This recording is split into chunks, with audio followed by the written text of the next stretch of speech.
शुक्लाम्बरधरं विष्णुं शशिवर्णं चतुर्भुजं प्रसन्नवदनं ध्यायेत् సర్వవిఘ్నోపశాంతయే.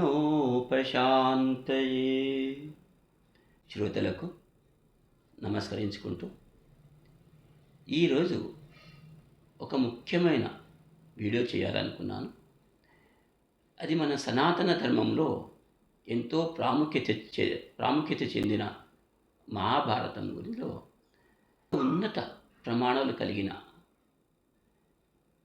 వ్యక్తి అంటే కూడా దోషమే, మహాపురుషుడు అని అనాలి. అయితే అలాంటి మహాపురుషుడి జీవిత చరిత్ర చెప్పాలనుకుంటున్నాను. అదే భీష్మ పితామహుడి చరిత్ర. అది ఒక్కసారి చెప్పాలంటే మొత్తము కనీసము ఒక 5-6 గంటలు అవుతుంది. అంత పెద్ద వీడియో చేసి ఎవరు చూడరు, మీకు కూడా ఇబ్బంది, నన్ను కూడా ఇబ్బంది. అందుకని ధారావాహికంగా వీడియోలు చేయాలనుకుంటున్నాను. ఈ వీడియో మాత్రము ఒక 15-20 నిమిషాలు కావచ్చు.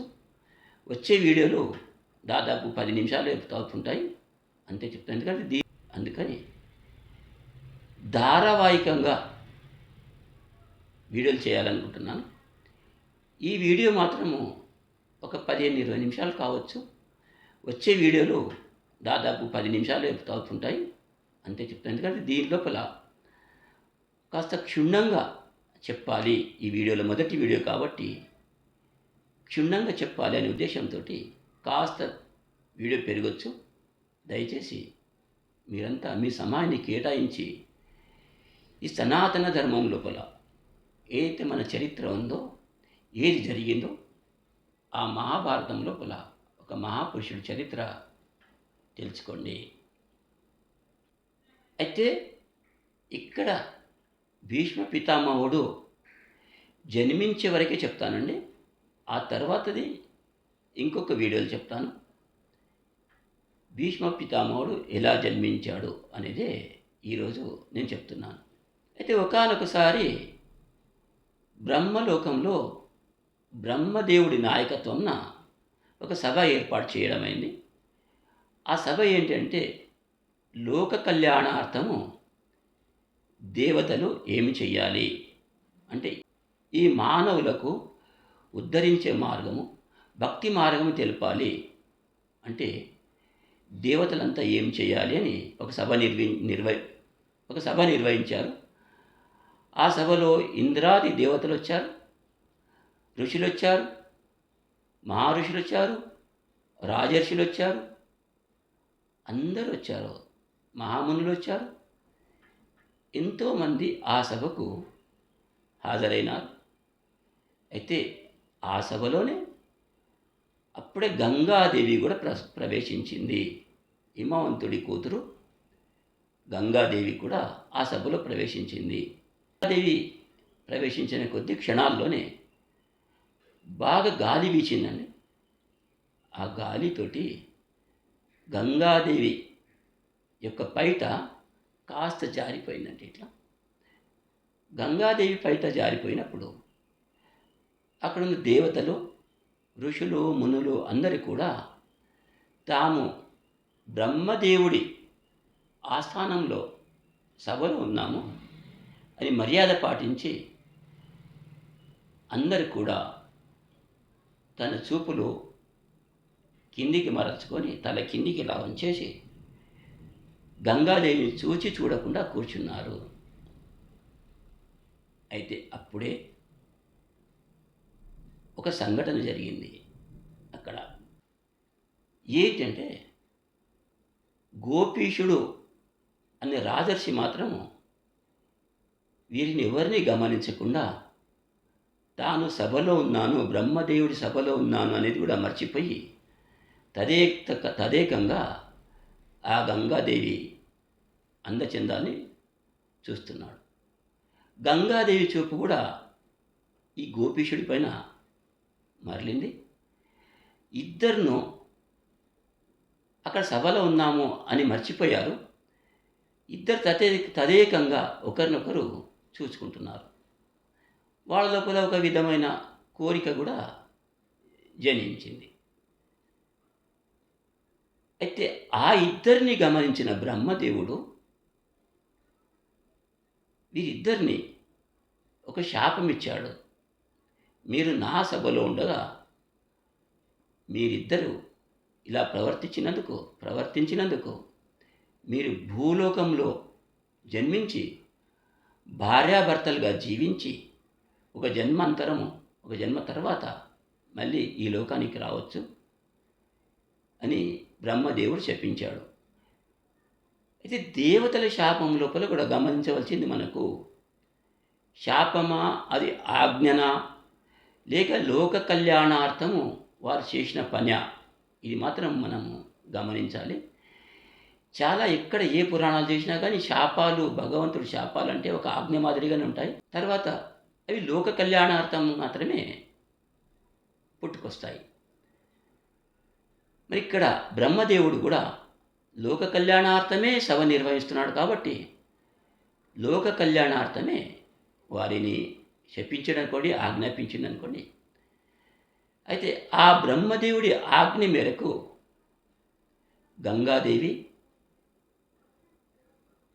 గంగాదేవి గోపీశుడు ఇక్కడ భూలోకానికి రావడానికి సంసిద్ధులయ్యారు. మరి గంగాదేవి వస్తుంది, ఆ బ్రహ్మలోకం నుంచి భూలోకానికి వస్తున్నది. ఇప్పుడు మార్గ మధ్యలో కొన్ని శబ్దాలు వినిపించినాయి గంగాదేవికి. ఏంటంటే ఎవరో ఏడుస్తున్నారా పిల్లలు అనే మాదిరిగా ఉండేది ఆ శబ్దాలు. గంగాదేవి అనుకోకుండా అక్కడ చూచింది, ఆ ధ్వని ఎక్కడి నుంచి వస్తుందా అని చూచి అక్కడి వరకు వెళ్ళింది. అక్కడ కొందరు జనాలు ఉంటే వారిని అడిగింది, ఏమి జరిగింది, ఎందుకు ఏడుస్తున్నారు అని. అయితే వారు జరిగిన వృత్తాంతానికి ఈ గంగాదేవికి చెప్తున్నారు. ఏంటంటే, మేము అష్టవసువులము. అష్టవసువులు అంటే విష్ణు సేవకులండి. బ్రహ్మసేవకులు కూడా దేవలోకం లోపల ఎప్పుడూ సంచరిస్తుంటారు. అష్టవసువులము. మాకు వశిష్ఠ మహర్షి యొక్క శాపం వల్ల మేము ఇలా ఏడుస్తున్నాము. అది ఏంటి అంటే మీకు చెప్తాను, వినండి తల్లి అని ఆ శాపము చెప్పడానికి ఎందుకొరకు శపించాడో వశిష్ఠ మహర్షి అని వీళ్ళు మొదలుపెట్టారు. ఏమంటున్నారంటే ఈ వసువులు, మేము ఒకానొక రోజు ఆకాశ మార్గాన మా భార్యలతో విహరించుతున్నాము. అప్పుడు కింద ఒక ఆశ్రమం కనిపించింది భూలోకం పైన. అక్కడ తదేకంగా గమనించి చూస్తే ఒక ఆవు కనిపించింది. ఆవు ఎంతో అందంగా ఉంది. అక్కడ చూద్దామనే ఉద్దేశంతో మేము ఆశ్రమానికి చేరుకున్నాం. ఆశ్రమానికి చేరుకున్న తర్వాత తెలిసింది ఇది వశిష్ఠుల వారి ఆశ్రమం అని. అక్కడ ఉన్నది సాధారణ గోవు కాదు, కామధేనువు అని. అయితే మేమందరము చూచాము, వెళ్ళిపోదాము అనే ముందు ఈ అష్టవసువులో ధ్రువుడు అనే 8వ వసువు ఈ కామధేనువును తీసుకెళదాము అని అన్నాడు. అది ఎందుకొరకో నేను చెప్తానండి మీకు. ఎందుకు తీసుకెళదామన్నారు. ఆయన బలవంతం పైన, ఆ 8వ వసువు బలవంతం పైన మేమందరం కలిసి ఆ కామధేనువును తీసుకెళ్ళాము కూడా. ఆ తర్వాత వశిష్ఠ మహర్షి ఆశ్రమానికి వచ్చి అక్కడ చూచారు, కామధేనువు కనపడలేదు. ఇక్కడ కూడా కొద్దిగా ఎందుకు సందేహం కలిగింది. ఆ కామధేనువును అబల అని పిలిచేవారు. ఎప్పుడు కూడా అబల అని పిలిచినప్పుడు ఆ గోవు ఋషి దగ్గరికి వచ్చేది, ఋషి ఆజ్ఞ పాలించేది. అయితే అప్పుడు చాలాసార్లు అబల అని పిలిచినా కానీ ఆ గోవు సందడి ఎక్కడ కనిపించలేదు. అయితే వశిష్ఠ మహర్షి తన ధ్యానంలో కూర్చొని తన దివ్య దృష్టితో చూచారు. అప్పుడు మేము ఆవుని దొంగిలించుకొని తీసుకెళ్తున్నాము ఈ కామధేనువును దొంగిలించి తీసుకెళ్తున్నాము అని వారికి అర్థమైపోయి మాకు శపించారు. మీరు నేను లేని సమయంలో నా ఆశ్రమానికి వచ్చి నా కామధేనువుని అబలను దొంగిలించారు కాబట్టి మీరు మామూలుగా జన్మించండి భూలోకం పైన అని మాకు శపించాడు. వెంటనే ఆ శాపం తెలుసుకొని మేమంతా చాలా బాధపడ్డాం. వెంటనే వచ్చి వశిష్ఠుల వారి పాదాలపైన పడ్డాం. గురువర్య, మమ్మల్ని క్షమించండి, మాకు పొరపాటు జరిగింది అని చెప్పి వారి పాదాలపైన పడి నమస్కరించుకున్నాం. అయితే ఎందుకు దొంగిలించవలసి వచ్చిందో అది కూడా చెప్పారు వాళ్ళు. మా అష్టవసుల్లో 8వ వసు అయిన ధ్రువుడి భార్య స్నేహితురాలు శాపగ్రస్తురాలయ్యి తన యవ్వనంలోనే ముసలితనం పొందింది. కామధేనువు గోవు యొక్క పాలు తాగితే ఆమెకు ఆ శాప విముక్తి జరుగుతుంది అని ఒక ఋషి శాపం మెరుగడ చెప్తే దాని కొరకు మాత్రం మేము ఈ కామధేనువుని తీసుకెళ్తున్నాము, మాకు ఈ శాప విమోచన మార్గం చెప్పండి అని వశిష్ఠుల వారిని అడిగాం. అయితే వశిష్ఠుల వారు అన్నారు, మీరు ఇతరుల కొరకు పర ఉపకారము కొరకు మీరు దొంగిలించారు కాబట్టి దాన్ని పెద్దగా నేను తప్పు పట్టడం లేదు. అయినా కానీ నా శాపము ఇరుగుడు కూడా మీకు చెప్తాను చూడండి. అష్టవసుల్లో మీరు 7 మాత్రము భూమిపైన జన్మ తీసుకున్న వెంటనే మరణిస్తారు. ఆ తర్వాత మీ మీ స్థానాలకు చేరుతారు. 8వ వసువు మాత్రము ఈయన ధ్రువుడు. ఈయననే ఎక్కువ కారణం కాబట్టి ఈ ధ్రువుడు ఈ భూమిపైన ఒక ఉత్తమమైన జన్మ తీసుకుంటాడు. ఆయన జన్మ ఈ సూర్యచంద్రులు ఉండే వరకు కూడా ఆయన కీర్తి ప్రతిష్ట నిలిచి ఉంటాయి. అటువంటి జన్మ తీసుకుంటాడు. మీరుగా వెళ్ళొచ్చు అంటే ఇక్కడ వచ్చామమ్మా. అయితే మీరెందుకు వెళుతున్నారు, ఎక్కడ వెళుతున్నారు అని గంగాదేవికి ఆ వసువులు అడిగారు, అష్టవసులు. ఇప్పుడు గంగాదేవి తనకు జరిగిన వృత్తాంతమంతా చెప్పేసింది. తన శాప విముక్తి కొరకు భూలోకాన్ని వెళుతున్నాను. భూలోకానికి వెళ్ళి ఆ గోపీషుడు అనే రాజర్షితో వివాహం జరుపుకోవాలి. ఆ తర్వాత మా జన్మ తర్వాత మేము మళ్ళీ మా మా స్థానాలకు చేరొచ్చు అని బ్రహ్మదేవుడి శాపం గురించి మొత్తం చెప్పేసినప్పుడు అప్పుడు అష్టవసులు కూడా అన్నారు, తల్లి మీరు ఎలా కూడా భూలోకానికి వెళుతున్నారు, మీ శాపంతో పాటు మా శాపం కూడా తీరేటట్టు మాకు అనుగ్రహించండి అని అందరూ చేతులెత్తి ఆ గంగాదేవిని మొక్కున్నారు. ఏం చెయ్యాలి అని గంగాదేవి అడిగితే, మేము మీ కడుపున పిల్లలుగా జన్మిస్తాము, మేము మీకు పుట్టిన వెంటనే మాకు గంగా నదిలో విసిరేయండి, మేము ప్రాణాలు వదులుతాం, మా లోకాలకు వెళ్ళిపోతాం, మళ్ళీ వసువులుగా మారిపోతాము. అయితే 7 మాత్రమే మేము వసులుగా మారే అవకాశం ఉంది. 8వ వాడు మాత్రము ఇక్కడ మహాపురుషుడిగా జన్మిస్తాడు అని వాళ్ళకు గంగాదేవికి ఈ వసువులు కోరుకున్నారు. ఇప్పుడు గంగాదేవి ఏమందంటే, ఏ తల్లి కూడా తన బిడ్డలను పుట్టిన వెంటనే కాదు కదా, ఎప్పుడు కూడా చంపడానికి ప్రయత్నం చేయదు. ఏ తల్లి కూడా అటువంటి పని చేయదు. అయితే ఈ కళంకము నా మీద ఎందుకు ఉండాలి, నేను ఈ పని ఎందుకు చేయాలి, నేను చెయ్యను కాక చెయ్యను అని. ఇప్పుడు వాళ్ళు మరీ ప్రాధేయపడ్డారు. తల్లి, లోక కళ్యాణార్థం మేము వసువులుగా వెళ్ళి అక్కడ విష్ణులోకంలో విష్ణుకు సపరిచర్యలు చేయాలి కాబట్టి నీవు తప్పు కాదమ్మా, నిన్ను కూడా ఈ జనులు కీర్తిస్తారు ఈ సూర్యచంద్రులు ఉన్నంత వరకు అని చెప్తే, అప్పుడు ఆ గంగాదేవి కూడా ఒప్పుకుంది. సరే అని. కానీ ఆ సప్తవసువులు ఎవరైతే ఉన్నారో వారి శక్తి కూడా వీళ్ళకు ధారపోయాలి అని గంగాదేవి అడిగింది. సరే అని చెప్పారు వాళ్ళు. తాము పుట్టిన వెంటనే మరణిస్తారు కాబట్టి వారి శక్తులు కూడా ఈ 8వ వసువుకు వచ్చేస్తాయి. అంటే 8వ వసువు మొత్తము 8 వసువుల శక్తి పొందుతాడు. ఇక్కడ భూమండలం పైన జన్మిస్తాడు. సరే అని గంగాదేవి భూమికి వచ్చేసింది. వచ్చేసి ఒకానొక రోజు చూస్తూ గంగా నది ఒడ్డున భరత వంశానికి చెందిన ఒక ప్రదీపుడు అని మహారాజు సూర్యుడికి ఆర్ఘ్యమర్పించి అక్కడే ధ్యానంలో కూర్చున్నారు.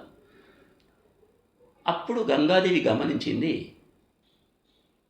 ఈయననే ఆ గోపీశుడు అని భ్రమించి గంగాదేవి ఆ ప్రదీపుడు ఎక్కడైతే ధ్యానంలో కూర్చున్నాడో అక్కడ ఆయన కుడి తొడ పైన వచ్చి కూర్చుంది గంగాదేవి. ఇది ఏమి జరిగిందా అని ప్రదీపుడు కళ్ళు తెరిచి చూసే వరకు తన కుడి తొడ పైన ఒక అమ్మాయి కూర్చుంది. అన్న ప్రదీపుడు అడిగాడు, ఏమిటమ్మా, ఎవరు నువ్వు అని. అయితే నేను గంగను, నేను మీకు పెళ్ళాడతాను, నేను మీకు పెళ్లి చేసుకోవాలనుకుంటున్నాను అని ఆ ప్రదీపుడితో చెప్తే, అప్పుడు ప్రదీప మహారాజు ఏమనంటే, చూడమ్మ, కుడి కాలు పైన కుడి తొడ పైన కూర్చునే అధికారము కేవలము తన కూతురుకో తన కోడలకో తప్ప ఇతరులకు లేదు. భార్య అయితే ఎడమ తొడ పైన కూర్చునేది. ఎడమ తొడ పైన కూర్చుంటే భార్య అవుతుంది. కుడి కాలు తొడ పైన కూర్చుంటే తన కూతురో కోడలు అవుతుంది. ఇప్పుడు నన్ను మన్నించు, నిన్ను నేను కూతురుగా అయితే ఇప్పుడు స్వీకరించలేను, కోడలుగా మాత్రం స్వీకరించుతాను, ఒప్పుకుంటావా నువ్వు? అప్పుడు గంగాదేవికి అర్థమైంది, ఈయన గోపీశుడు కాడేమో అని. ఎందుకంటే భగవంతుడి లీలలు అట్లానే ఉంటాయి. ఎప్పుడు వాళ్ళ ఆజ్ఞాశాపము అది ఎప్పుడు చెల్లాచెదురు కాదు, ఎప్పుడు కూడా తారుమారు కాదు. ఆ ఉద్దేశంతో ఆమె సరే అని ఈ ప్రదీప మహారాజు యొక్క కోడలుగా రావడానికి అంగీకరిస్తుంది. తర్వాత కొన్ని రోజులకు ఈ ప్రదీప మహారాజు తన కొడుకుతో చెప్తుంటాడు ఈ జరిగిన వృత్తాంతం అంతా. నేను గంగానది ఒడ్డున ఉన్నప్పుడు ఒక అమ్మాయి వచ్చింది. ఇలా ఆమె రూపురేఖలన్నీ మొత్తం పూర్తిగా వర్ణన చేస్తాడు. ఆ వర్ణన చేయాలంటే 10 నిమిషాలు అవుతుంది నాకు, వీళ్ళు చాలా పెద్దగా అవుతుంది, వర్ణన చేయలేను. రూపురేఖలంతా కొడుకుని చెప్పి, ఇలా నీవు ఆమెకు పెళ్ళాడాలి అని చెప్తే, కొడుకు పేరు శంతనుడు. ఆయన సరే అన్నాడు అని ఒప్పుకొని ఒకానొక రోజు గంగా నది ఒడ్డున విహరించుతున్నప్పుడు ఆ శంతనుడికి ఒక అమ్మాయి కనిపిస్తుంది. అయితే శంతనుడికి తన తండ్రి చెప్పిన మాటలు గుర్తొస్తాయి. ఈ అమ్మాయేనా అని తదేకంగా అమ్మాయిని చూస్తుంటాడు. తన తండ్రి చెప్పిన పోలికలు 100% అమ్మాయిలో ఉన్నాయి. అప్పుడు ఇదే అమ్మాయిని నిర్ధారించుకొని ఆమె దగ్గరికి వెళ్ళి, అమ్మా, ఎవరు నువ్వు అంటే, నేను గంగను అని చెప్పేసింది. నేను నీకు పెళ్లి చేసుకోవాలనుకుంటున్నాను అని ఈ శాంతనుడు ఆ గంగాదేవితో చెప్తే, గంగాదేవి ఏమందంటే, సరే నేను నీతో పెళ్లి చేసుకోవడానికి సిద్ధంగా ఉన్నాను, అయితే నాదొక షరతు అని శాంతనుడు చెప్పింది. ఏంటి అది? నేను ఏమి చేసినా కానీ, మంచి చేసినా కానీ, చెడు చేసినా కానీ, శుభం చేసినా కానీ, అశుభం చేసినా కానీ, శుభం మాట్లాడినా కానీ, అశుభం మాట్లాడినా కానీ, నువ్వు నన్ను ఎదిరించవద్దు. నా ఇష్ట ప్రకారంగా నేను నడుచుకున్నన్ని రోజులు మాత్రమే నీ దగ్గర ఉంటాను. ఒకవేళ ఎప్పుడైతే నువ్వు నా ఇష్టాన్ని వ్యతిరేకంగా ప్రవర్తిస్తావో ఆ రోజు నీ నుంచి వెళ్ళిపోతాను అని చెప్పేస్తే, అప్పుడు శంతనుడు కూడా సరే నీవు అలాగే ప్రవర్తించవచ్చు, నీకేమి అడ్డు చెప్పనులే అని ఆ గంగాదేవిని వివాహం ఆడి ఇంటికి తీసుకెళ్ళి, అప్పుడు ఇద్దరు తన భవనంలో ఉన్నారు. అప్పటికే శంతనుడికి పట్టాభిషేకం కూడా జరుగుతుంది కాబట్టి రాజులా బతుకుతున్నారు అంతఃపురంలో. కొన్ని రోజులకు గంగాదేవి శంతనులకు ఒక కుమారుడు జన్మించాడు. అయితే ఆ కుమారుడికి పుట్టిన వెంటనే గంగాదేవి తన చేతుల్లో తీసుకొని వచ్చి గంగా నదిలో విసిరేసింది. శంతనుడు చాలా బాధపడ్డాడు. ఏం చేయాలో అర్థం కాలేదు. కానీ ఆమె మాటకి ఎదురు చెప్తే ఆమె వెళ్ళిపోతుంది, ఇక ఎలా అని ఆమెకి ఇచ్చిన మాట ప్రకారం ఊరుకున్నాడు. తర్వాత కొన్ని రోజులకు గంగాదేవి శంతనులకు ఇంకొక కుమారుడు పుట్టాడు. ఆ కుమారుడికి కూడా పుట్టిన వెంటనే గంగాదేవి తీసుకెళ్ళి ఆ నదిలో కలిపేసింది. ఇలా ఒకరు కాదు, ఇద్దరు కాదు, ఏకంగా పుట్టిన వెంటనే గంగా నదిలో 7గురికి పడేసింది. వాళ్ళు 7గురి సంతానానికి గంగా నదిలో విసిరేసింది. తర్వాత 8వ సంతానం జన్మించింది. ఆ 8వ సంతానానికి కూడా మీ చేతులు తీసుకున్నది గంగాదేవి. అప్పుడు శంతనుడికి బాగా కోపం వచ్చేసింది. కోపం వచ్చేసి గంగాదేవికి తిట్టాడు. ఓ రాక్షసి, ఎవరైనా తన పిల్లలను పుట్టిన వెంటనే చంపుతారా? ఒకవేళ పిల్లల చేతిలో తల్లిదండ్రులు చేస్తారేమో, కానీ తల్లిదండ్రుల చేతిలో మాత్రం ఎవరు పిల్లలు చావరు. ఇది పెద్ద పొరపాటు చేస్తున్నావు, నువ్వు రాక్షసిగా ప్రవర్తిస్తున్నావు, నాకు నచ్చలేదు ఇది అప్పుడు గంగాదేవి ఏం చెప్పిందంటే, నేను రాజా, నా ఇష్ట ప్రకారం చేసిన రోజులే నేను ఇక్కడ ఉంటాను నీ దగ్గర. నా ఇష్టాన్ని, నా పనిని నువ్వు కాదన్న రోజు నేను వెళ్ళిపోతాను అని చెప్పాను కదా. ఈరోజు ఇక నేను వెళ్ళిపోతున్నాను అని చెప్పేసి ఆ అష్టవసుల వృత్తాంతం అంతా వినిపించింది. ఆ శంతనుడికి వినిపించి ఆ పిల్లవాడిని చేతిలో తీసుకొని పోతుంది. అప్పుడు శంతనుడు అన్నాడు, ఆ పిల్లవాడికి ఇక్కడ ఉంచేసి పో అని. అయితే గంగాదేవి ఏమన్నంటే, లేదు, ఈ పిల్లవాడికి యోగ్యుడిగా తయారు చేసి నీకు అప్పచెప్తాను. ఈ పిల్లవాడు ఈ భూమండలం పైన సూర్యచంద్రాదులు ఉన్నంతకాలం ఈ పిల్లవాడి కీర్తి ప్రతిష్టలుంటాయి. అలా తయారు చేసి నీకు అప్పచెప్తాను. మరి నేను కూడా మీకు ఈ అష్టవసువులో 8వ పిల్లవాడు పుట్టింది భీష్ముడే. నేను మీకు మొదలు చెప్పాను, భీష్ముడు జన్మించే వృత్తాంతం ఎవరికీ మీకు ఈరోజు చెప్తాను వీడియోలో, మిగతాది ఇంకొక ఎపిసోడ్లో చెప్తాను. ఎందుకంటే వీడియో చాలా పెద్దగా అవుతుంది. మన సనాతన ధర్మాన్ని రక్షించండి. ఇలాంటి వీడియోలు ఒక 10 మందికి షేర్ చేయండి. ఈ భీష్మ పితామహుడి చరిత్ర అందరికీ తెలిసి ఉండాలి. ఆ ఉద్దేశంతో ఇది వీడియో చేస్తున్నాను. అందరికీ ఇంకొకసారి నమస్కరించుకుంటూ ధన్యవాదాలండి అందరికీ.